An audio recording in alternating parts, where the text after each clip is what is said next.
Hi, I'm T. And I'm Jay. And this is TJ's Mechanic Mondays.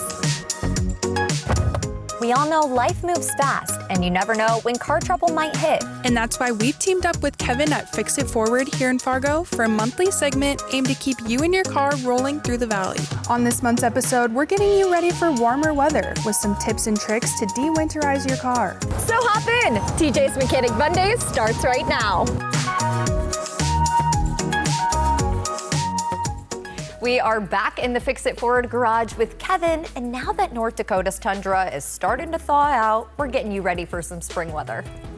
All right, Kevin, so first off, how do we de-winterize our car? Well, there are a few things that can be done. You want to make sure your tire pressure is checked because with the cold temperatures and the warmer temperatures, the air pressure will fluctuate, increase or decrease basically.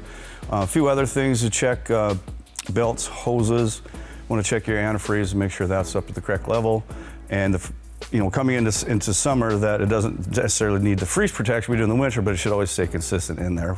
So for the past couple of months, we've been driving on salt-covered roads. Our indoor mats are probably pretty disgusting. We're treating this like a spring cleaning for our car, right? Absolutely. You know, with you walk in the parking lots, everything has salt on it. You track it in your car, it gets this nice floor mat all dirty. You can take that out, scrub that with some little brush and whatnot, clean it up, and maybe even vacuum out your car, clean it up, kind of like a little spring cleaning, kind of refresh your car for the summertime and the springtime. So it'll help keep it in nice shape as well. And what happens on the outside of the car if you don't wash that salt off? Well, where we live with the salt and whatnot and the brine they use on the roads in the wintertime to help keep the roads a little bit clear, that gets a white film and is very corrosive on your vehicle. So you want to wash it pretty frequently in the wintertime. Not so when it's super cold out because obviously that will freeze everything on your car. It might even freeze the door shut, which you don't want.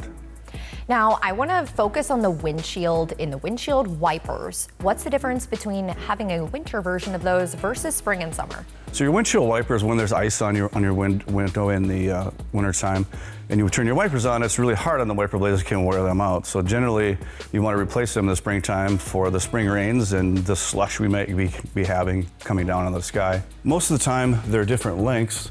The driver's side is generally longer than the passenger side, and it's basically however many inches long. And they are attached in various ways on different manufacturers as well. And you would think the wiper blades being a simple thing to change out, a lot of times it's a little more complicated than it should be. So sticking with the windshield, sometimes we get chips from like flying rocks in the winter. How should we maintain that? If you get a chip in your windshield, I would highly recommend to get it repaired right away. Otherwise, if you leave it go, it can basically crack across your whole windshield, and it can impair your vision when driving. It's also a safety concern as well.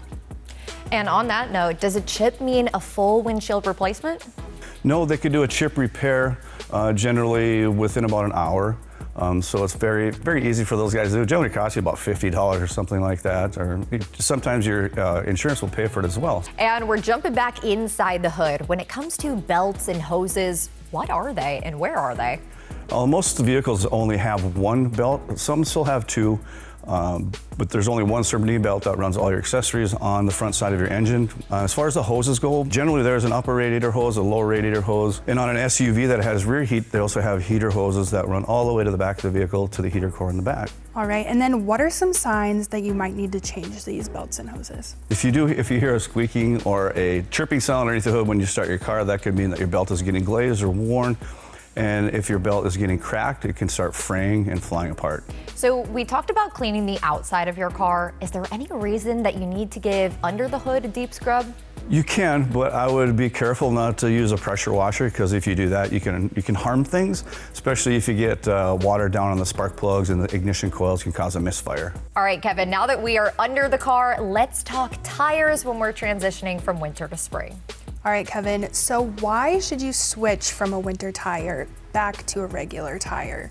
Generally, the winter tires have a softer tread compound and will wear out quite a bit faster than the summer tires or the all-season tires that most people have. We know when it comes to tire pressure, too, it tends to fluctuate when we have temperature changes. So what should we do? Most vehicles have a tire pressure monitoring system. So that will be a light in your dash that will come on or will flash at you and let you know that you have a low tire. So then you need to check the tire pressure, make sure it's at the manufacturer's recommended tire pressure. And is it easier to overfill your tire when it starts to get warm outside? Yes, so when it does start to get warmer outside, the air pressure in your tires will go up. And especially when you drive, as the tire heats up, the pressure will go up as well. Now, a lot of people see the number on the tire and think that's what they should fill it to, but that's a common misconception. It's a very common misconception. The number on the tire is going to be the maximum pressure that the tire should be inflated to, but that is not the manufacturer's recommended tire pressure. So what happens if you overfill those tires? If you overinflate your tires, it can cause a little harsher ride, and it can also cause abnormal tire wear in the tires as well. And I definitely don't want that. So let's say you have a blowout on the road. As a driver, what should you do in that situation? If you have a blowout on the highway at highway speeds, you definitely do not want to panic stop. You want to come to a slow, progressive stop and eventually pull over to the side of the road. After the winter, you talk about like wheel alignment.